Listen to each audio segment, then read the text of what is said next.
You've probably heard of Carvedilol, right? It's one of the most common prescriptions out there for heart conditions. But what really makes it so special? Well, it's not just another pill. It's this uniquely sophisticated tool. And today, we're going to break down exactly how this powerful drug actually works. You know, the best way to really get your head around Carvedilol is to think of it less like a simple pill and more like a multi-tool.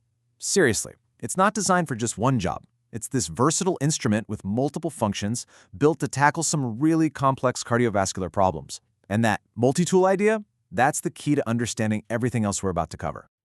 All right, so here's our game plan. First, we'll dig into what makes this multi-tool so unique. Then, we'll get into its powerful dual action, see what specific jobs it performs, run through the user's guide, and finish up with some really crucial safety warnings. Let's get into it. So, what really sets Carvedilol apart from the pack? A lot of people know it's a beta blocker, but honestly, that's only half the story. It's really in a special class all by itself, because it does something most other beta blockers just can't do. Okay, here's the big technical phrase. Non-selective beta blocker with alpha-1 blocking activity. I know, it's a mouthful, but what does that actually mean?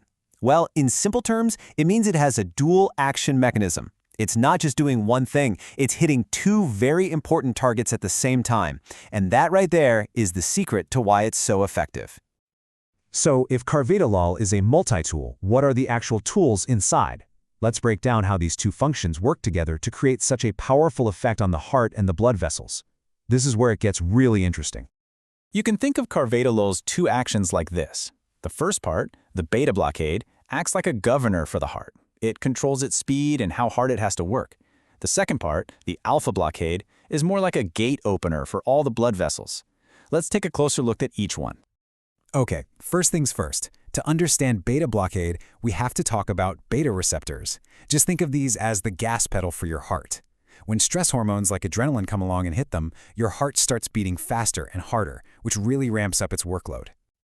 So Carvedilol's first job is to block these beta receptors. It's kind of like taking your foot off the heart's gas pedal.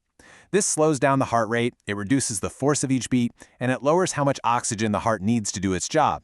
Basically, it just lets the heart chill out. Now for the second tool in our multi-tool, your body also has these things called alpha-1 receptors, and they're located in your blood vessels. When they get activated, they cause the vessels to clamp down and tighten up, which, as you can imagine, increases your blood pressure. And this is where Carvedilol's second action comes in. It blocks those alpha-1 receptors. The result is the complete opposite of tightening. The blood vessels relax and widen. This process is called vasodilation. And when that happens, it creates more room for blood to flow, which lowers resistance and brings down blood pressure. It's that gate opener in action. And here's the most crucial part. It's the synergy. You're not just getting one effect or the other. You're getting two that work together perfectly. By slowing down the heart and widening the blood vessels at the same time, you get this massive reduction in the heart's total workload. This powerful 1-2 punch is what makes it so incredibly beneficial. Okay, so we've covered the how. We know how it works, but what specific jobs is this multi-tool actually designed for? Let's get into the main medical conditions where you'll see Carvedilol being used.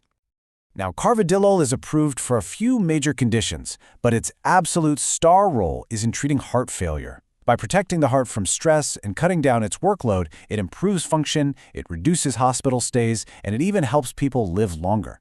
It's really a cornerstone of modern heart failure therapy. It's also super effective for high blood pressure, for care after a heart attack, and for preventing chest pain. You know, like any powerful tool, you have to know how to use it the right way. So this next section is kind of like the user manual, and it really highlights why professional medical supervision is absolutely critical when you're taking this medication. A key rule with Carvedilol is something called titration. You don't just jump in at the final dose. Doctors start patients on a really low dose and then increase it very, very slowly, sometimes over weeks or even months.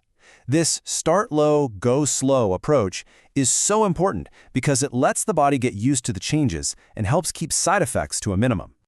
Here's a super simple but absolutely vital instruction. Carvedilol has to be taken with food. So why is that? Well, food slows down how quickly it gets absorbed into your bloodstream.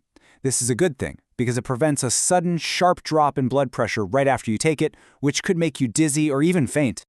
You might also wonder why it's usually taken twice a day. Well, the reason is that Carvedilol has a pretty short half-life. That just means the body processes and gets rid of it fairly quickly.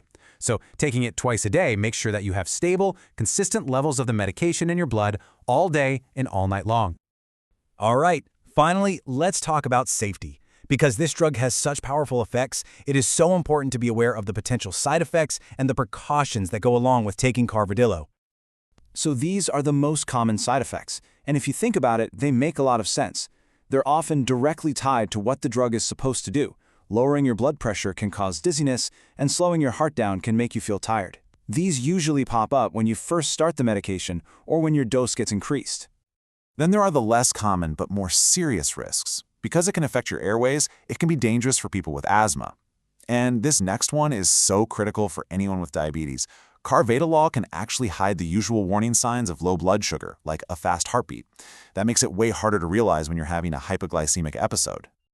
It's really important to get this. Carvedilol is not for everyone. It's generally contraindicated, which is a fancy way of saying it should not be used, in people with active asthma, certain kinds of very slow heart rhythms, or a life-threatening condition called cardiogenic shock.